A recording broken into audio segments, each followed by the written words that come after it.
What's up guys, it's J-Man. So, I originally wasn't even planning on doing this video, mostly because response videos aren't really my thing, and I know Hitop Films has a pretty loyal following, and I wasn't sure if I was ready to take that kind of criticism, but then I realized my channel's not even that big, so no one's really going to care about my opinion anyway. In all honesty though, I wanted to try it out, and this video looks fun to respond to, so I said, what the hell.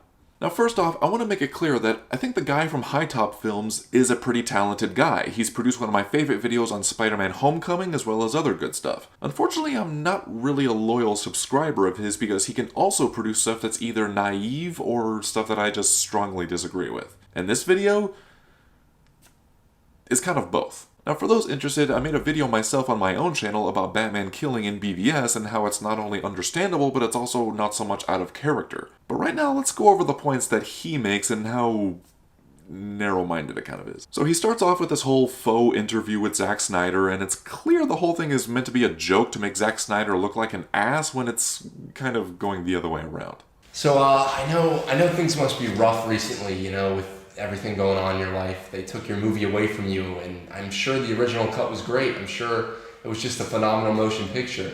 But, you know, life sucks sometimes. So I came here to ask you one question. Why the fuck does Batman kill in your movie?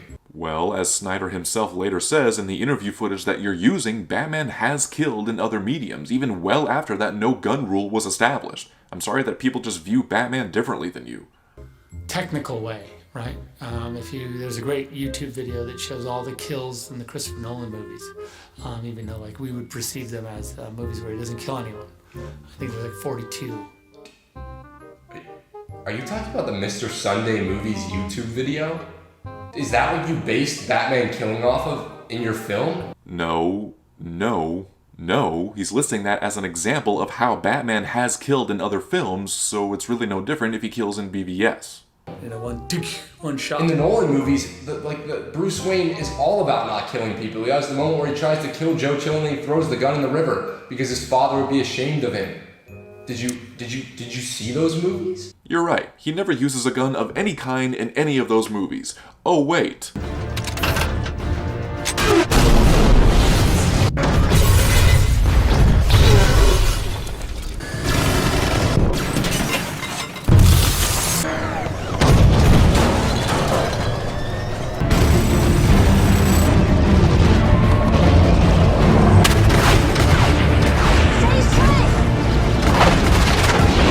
The fact that he doesn't actually use them to kill just illustrates a point that I'll make later on, trust me.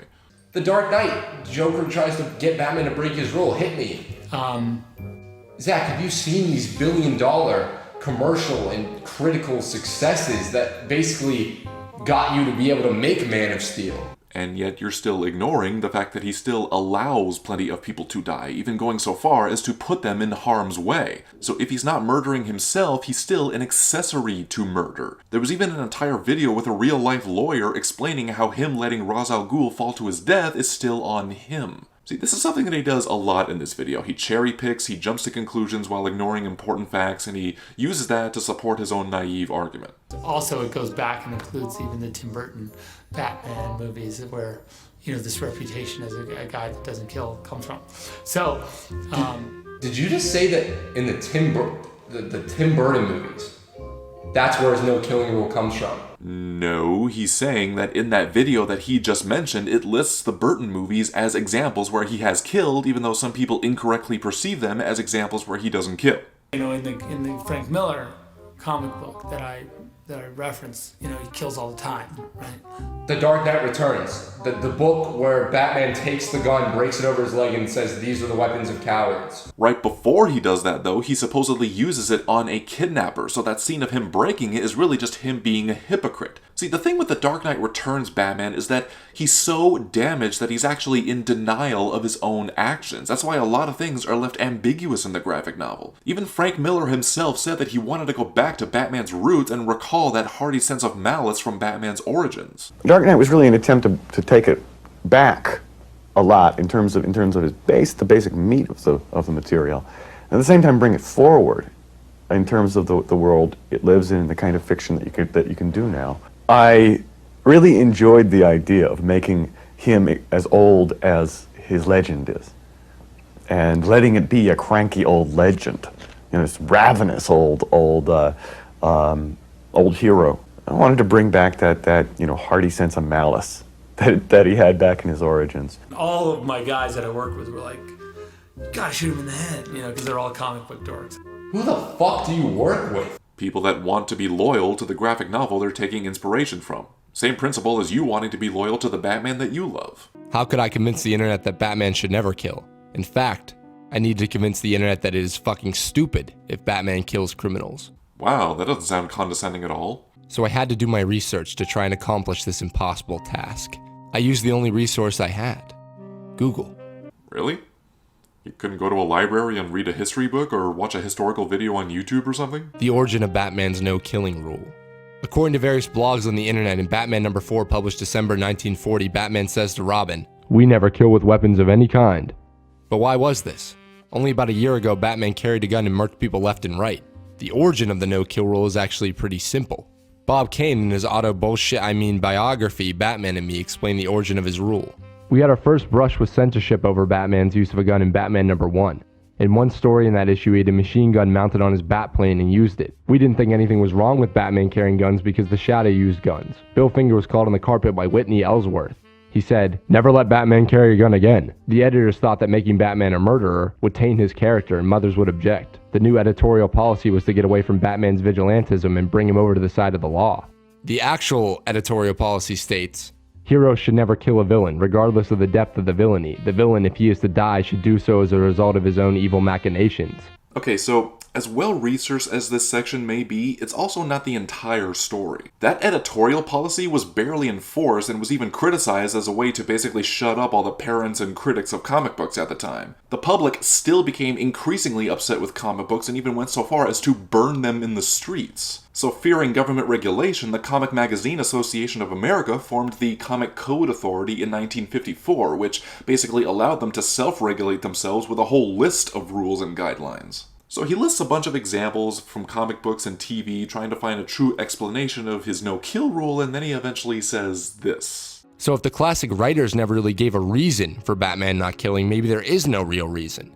Maybe it just makes sense that a boy, a highly trained, highly intelligent boy, who was so traumatized by his parents' death that he has spent his entire life torturing himself emotionally and physically so that no boy can ever witness what he witnessed, so that no boy can ever feel the pain he feels every moment of every day. Maybe it just makes sense that that boy man, that Batman, would never take a life. Criminals have children, the goons he murders on screen have children. What sense does it make for a victim of trauma to enact that same trauma onto others? The answer is pretty simple. It doesn't.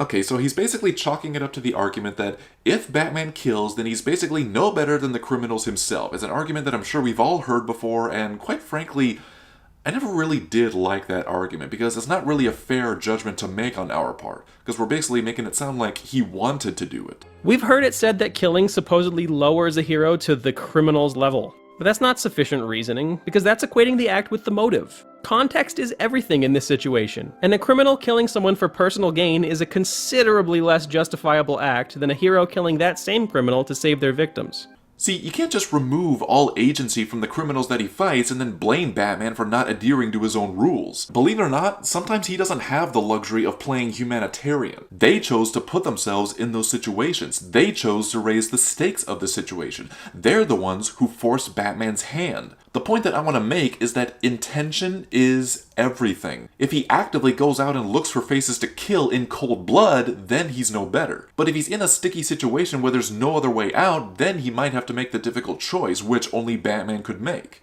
If Batman decides to murder criminals, then there is really no story to be told. Mr. Freeze is icing people. Bam, dead. Two-Face can't make up his mind on what to eat for breakfast. Bam, dead. If Batman is a murderer, stories like Under the Red Hood can't exist. Stories like the Arkham games can't exist. The Dark Knight Returns can't exist. The Killing Joke can't exist. Okay, let me get this straight. Are you actually saying that if he violated his no-kill rule, then we never would have gotten all these different stories and interpretations of Batman? Do you not realize that something like that is better determined with the benefit of hindsight, if it could be determined at all? Batman has killed in the past, and yet we still got all these great stories. Also, let's just say that what he's saying is right, that there would be no more stories to tell if he violated his code. All that would mean is that the writers would just be free to create newer and more interesting stories to tell about his character. It happens all the time. You can't just assume that if he violated his code, that's it. It's over. The character's officially dead. See, you can't just put all this unfair pressure on the writers and hold Batman at such a high pedestal, because then you're just being dismissive of a whole lot of other great interpretations of Batman. It depends on the story itself and who its intended audience is for. If Batman kills, why the hell would Jim Gordon work with him? Jim, buy the motherfucking book, Gordon. Well, it could be argued that the only reason he trusts him is because of his detective skills and because Batman has saved him a bunch of times, so if anything, he views him as a friend more than anything. Although there was a point in history where he not only resented Batman, but he was also embarrassed by him because he thought he was interfering in police business and did his job better than him, so he literally had to convince him to work together and tone down his methods. As soon as you establish Batman as a killer on screen, that universe, that Batman becomes so much less interesting.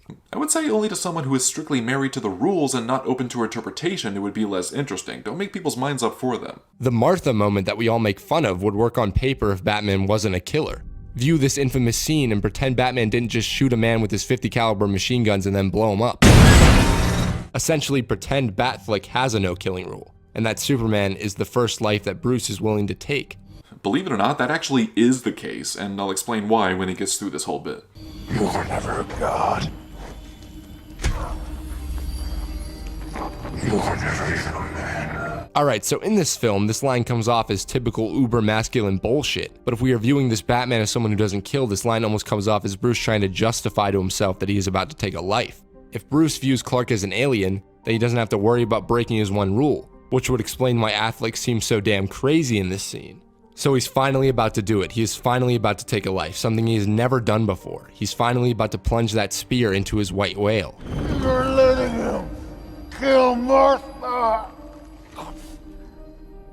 Martha. Of course, Bruce's PTSD is going to kick in and he's going to freak out as soon as he hears his mother's name, but what if, now remember in this theoretical film, Batman has never killed before? What if remembering his parents' death made him remember what he has spent his whole life fighting against? The bullet that killed his father, the bullet that killed his mother, the bullet that killed Martha. Bruce has now become that bullet. He has become Joe Chill.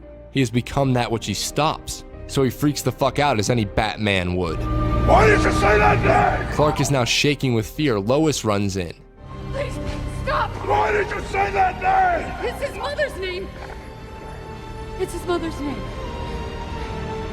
Now Bruce finally realizes. Bruce realizes that he is about to kill someone. Kill a man who has a mother. Kill a boy who has a mother named Martha. Essentially, if Bruce killed Clark in that moment, he would be killing what is left of the 8-year-old who also had a mother named Martha. So he throws the spear away. That Martha moment works, and actually works super fucking well, if Batman does not kill.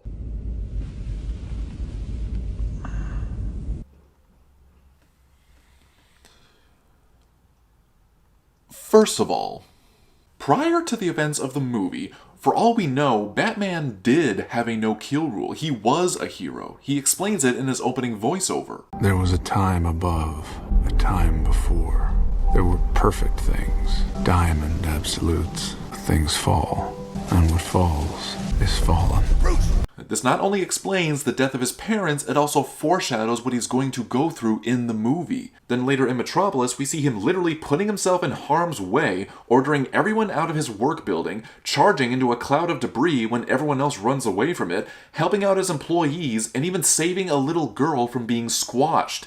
It's only when he sees Superman that he starts to lose his way. He starts to feel like that young boy who lost his parents again. Now here's the biggest difference between when he killed earlier in the film to the Martha moment.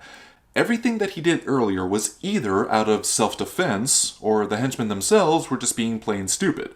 With the nightmare scene, it's not meant to be his real self, it's just meant to be a possible future where if the man he feared took over and he basically became his worst self. But even then, it could still be argued that he was acting out of self-defense. With the Martha scene, however, he was literally about to commit a premeditated murder. That's the biggest difference. Like I said, intention is everything. Context matters. So in a way, he's actually right about everything he just said, he just doesn't think that's the case. It's kind of funny how he understands it without actually understanding it.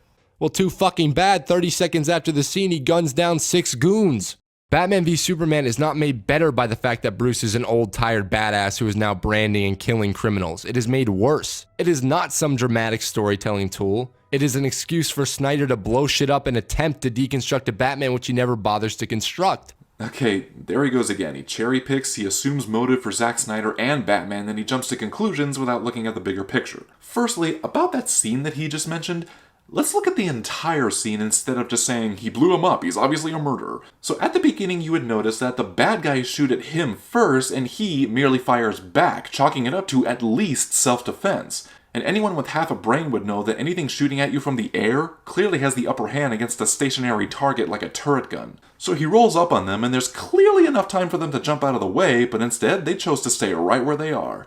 And then afterwards he looks back out at them like, can't believe they made me do that. Plus, how do you even know he was trying to kill them? How do you know he wasn't just trying to destroy their guns? For all we know, that might have been the case. Plus, you think he hasn't even studied these guys already? You think he doesn't know that they're all just a bunch of hired guns? Ruthless mercenaries who probably have no one that's gonna miss them anyway? And Zack Snyder never intended to deconstruct these characters. What he wanted was to test these characters, to see how far they would go before they realize they've gone too far. It's a more mature take on these characters that doesn't succumb to arbitrary rules. Let me ask you a question.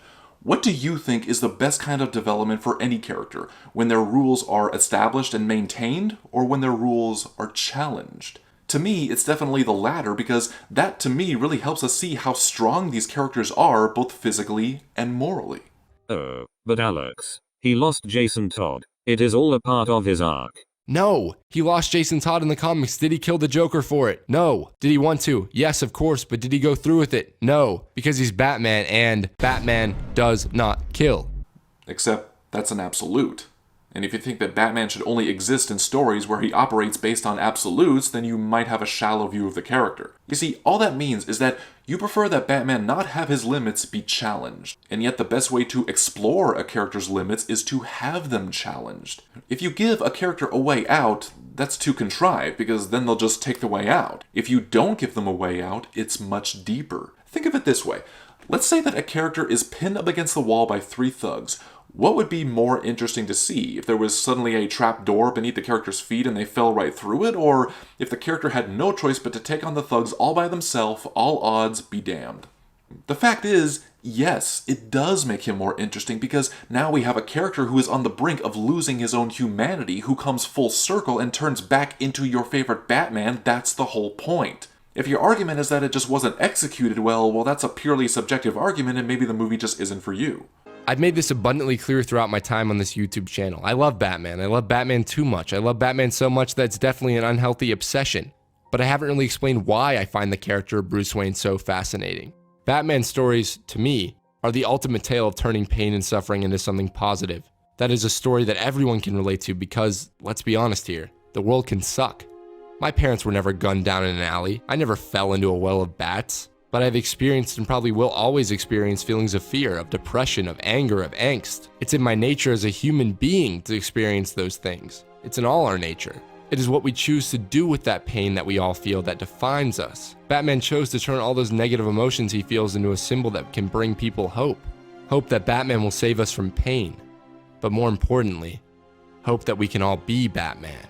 Now, as much as I think his heart is in the right place here, the fact of the matter is, not even Batman would want you to be Batman. He's not Batman because he wants to be. He's Batman because he feels he has to be. It's an obligation more than anything. Batman is not a hero. He's an anti-hero. His idea of justice is an eye for an eye, striking fear into the hearts of those who prey on the fearful. I mean, think about it. Would a hero really use fear as a tactic for justice? A trauma powerful enough to create an alternate personality leaves the victim. In a world where normal rules of right and wrong no longer apply. Exactly. Like you. My parents died, and I will now fight crime to keep this from happening to other people because I am selfless good guy. But selfless good guy? That's Superman, not Batman. There's a reason that in a lot of stories, even Batman has been hunted by police. He is an outcast. He's Batman, so other people don't have to be. But Alex, Iron Man, Captain America, and all the Marvel heroes kill people. I'm sick of getting this fucking comment. There is a big difference between this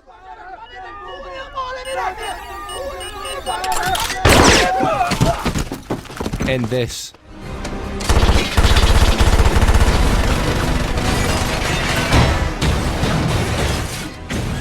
If you can't see that difference...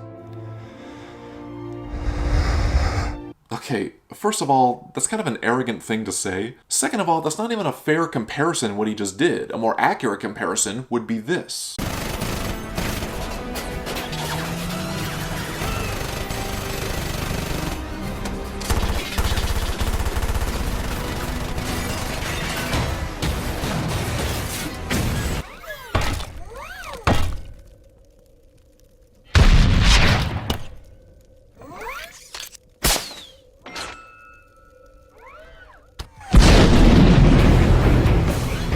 The biggest difference is that one is meant to be a fleeting joke while the other is meant to illustrate Batman's descent into darkness.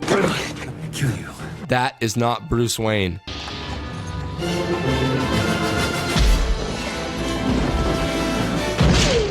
That is not Bruce Wayne. And that is certainly not Bruce Wayne. That is an interpretation of Bruce Wayne that completely misses the point of Batman. It's easy to kill. Batman does not make the easy choice. Batman does not kill. Okay, so that whole thing was entirely subjective and purely based on his own personal bias. No, it is not easy to kill, and if you think that it is, well, that's just nuts. Killing is always a hard choice, and you're right, Batman does make the hard choice no matter what it is. So I'll end it by saying this. It seems to me like he prefers these characters to exist in a vacuum, where killing is never an option and there's always a way out, though difficult it might be. The problem is, the no-kill rule cannot, I repeat, cannot exist in a setting that grounds itself in as much reality as possible. The difference between BVS and a film like The Dark Knight is that in The Dark Knight, he was challenged to break his own rules, but he still couldn't do it, so the best he could do was lie about it. But in BVS, he is on the verge of crossing that line, and in my opinion, it's a beautiful moment where he realizes the error of his ways and goes back to being the Batman we know and love. The truth is, if Batman never killed in real life, he would never be feared by criminals, because if there's one thing an insane criminal would not be afraid of, it's a law-abiding citizen, even if he did dress up like a bat. So overall, do I think Batman should or should not kill? Well, it depends on a lot of things. It depends on the story itself and the type of world that it is set in. It depends on the context of any given situation he finds himself in. I definitely don't think that he should actively kill with a gun on his hip and look for victims to terrorize, but if there's no other alternative, then, as he and I agree, only Batman can make that choice. So that was my response. How do you think I did? If you have any requests for movies you want me to talk about, please don't be shy, leave a reply. And if you like this video, don't forget to like, comment, and subscribe to the J-Man. Be sure to follow me on Facebook and Twitter, and please support me on Patreon. All those links are down below. I'll see you guys in the next one. Peace out.